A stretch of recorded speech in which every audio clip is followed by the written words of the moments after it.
تو ایک تو گزشتہ زندگی کے بارے میں انسان محاسبہ کرے، سوچے. ظاہر بات ہے جب ہم اپنی گزشتہ زندگی کے اوراق کو پلٹ کر غور سے دیکھیں گے تو ہم میں سے شاید ہر کسی کو احساس ہوگا کہ جس طرح مجھے زندگی گزارنی چاہیے تھی اس طرح میں نہیں گزار سکا. بہت سارے وہ کام جن سے میرے رب نے مجھے منع کیا تھا، امام الانبیاء حضرت محمد عربی صلی اللہ علیہ وسلم نے منع کیا تھا، قرآن مقدس اور دین نے منع کیا تھا، اور میں جانتا تھا.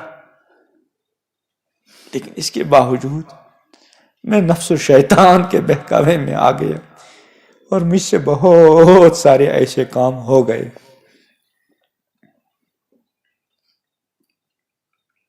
اب انسان پر شرمندگی طاری ہوگی، ندامت ہوگی، پچھتاوا ہوگا، اور ہو سکتا ہے اللہ کے فضل سے ندامت کے کچھ آنسوں میں آ جائیں اور اس ندامت کو اللہ کی بارگاہ میں پیش کر کے اللہ تعالی سے معافی چاہے. اللہ بہت معاف کرنے والے. خود ارشاد فرمایا امام الانبیاء حضرت محمد عربی صلی اللہ علیہ وسلم کو، قل یا عبادی الذین اسرفوا علی انفسہم لا تقنطوا من رحمت اللہ، کہہ دیجئے میرے ان بندوں کو کہ یا عبادی، اے میرے وہ بندوں جنہوں نے میری نافرمانیاں کر کے اپنی جانوں پر ظلم کیا ہے. کیا کہہ دیجئے کہ لا تقنطوا من رحمت اللہ، اللہ کی رحمت سے مایوس اور نا امید نہ ہو جائے. ان اللہ یغفر الذنوب جميعا، اللہ سارے گناہ معاف کر دے گا. انہ هو الغفور الرحیم، بہت مغفرت فرمانے والا، بہت رحم فرمانے والا ہے. www.dasquran.com. آگے فرماتے ہیں کہ جب اللہ کی یہ شان ہے تو اب بندوں کو کیا کرنا چاہیے؟ فرمایا انیبوا الی ربکم، واپس لوٹو اپنے رب کی طرف اور اللہ تعالیٰ کی اطاعت فرما برداری شروع کرو.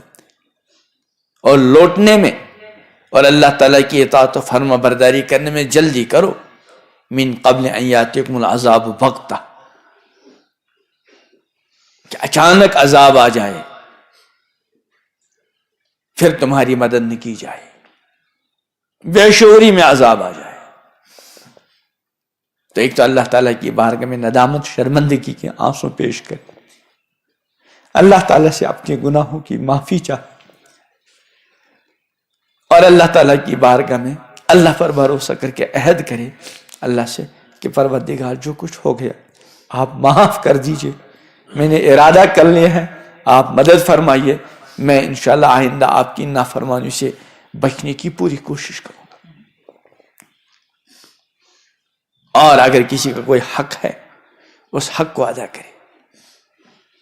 ادا کرنے کی چیز نہ ہو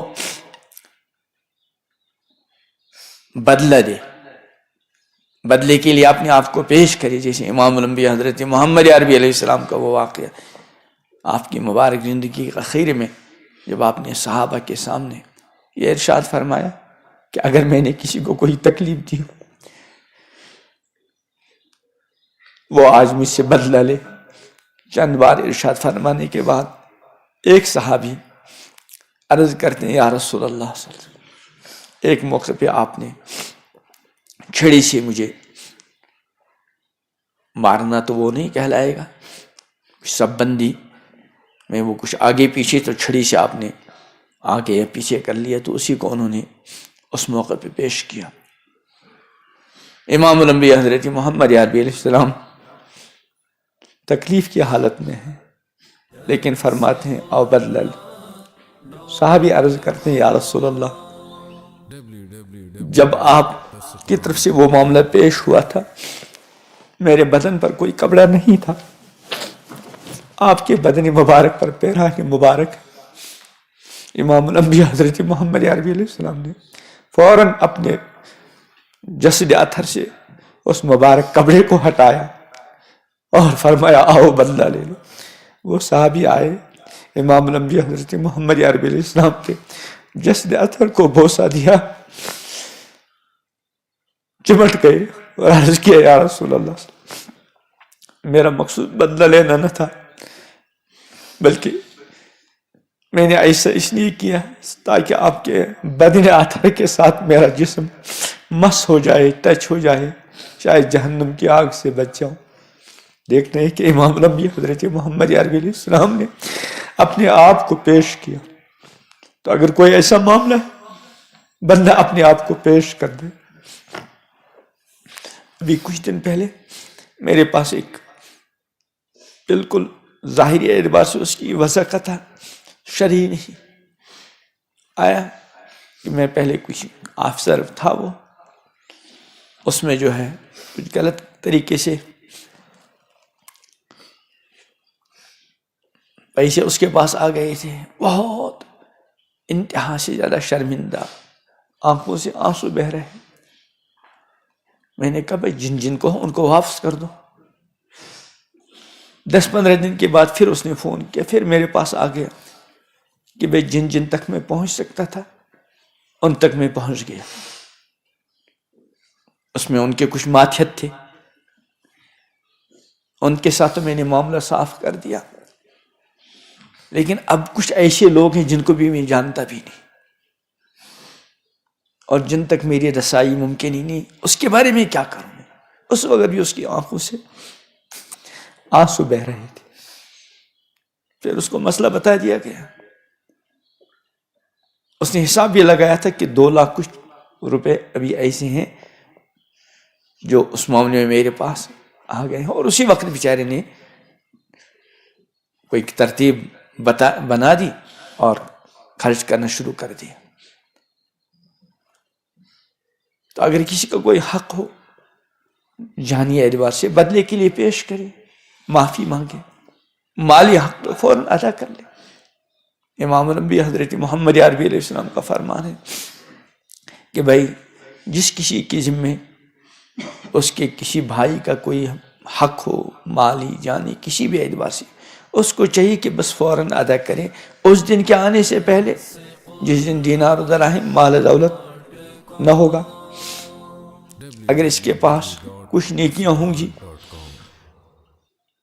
تو اس کی نیکیاں لے کر حقداروں کو دے دی جائیں گی, اور اگر نیکیاں تھی ہی نہیں یا ختم ہو گئی, ابھی اہل حقوق کے حقوق ادا نہیں کیے ہو گئے, تو ان اہل حقوق کے گناہ جو ہے اس کے سر ڈالے جائیں گے. اسی لیے ایک موقع پہ امام نبی حضرت محمد عربی صلی اللہ علیہ وسلم نے صحابہ سے ارشاد فرمایا, اتدرون من المفلس, جانتے ہو مفلس کس کو کہتے ہیں؟ نادار. عرض کیا من لا دینار لہ ولا درہم, جس کے پاس مال دولت نہ ہو.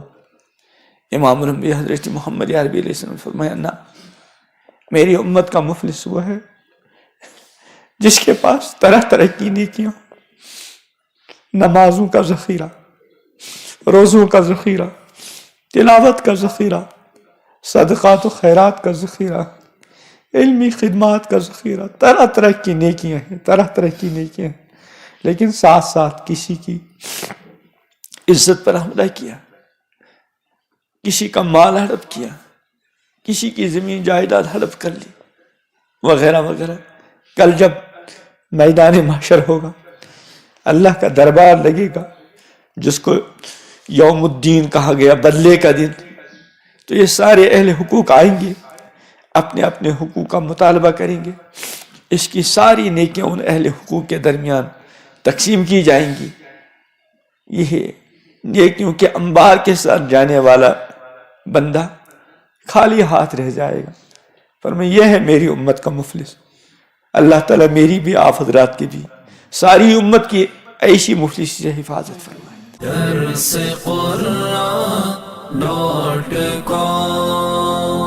www.darsequran.com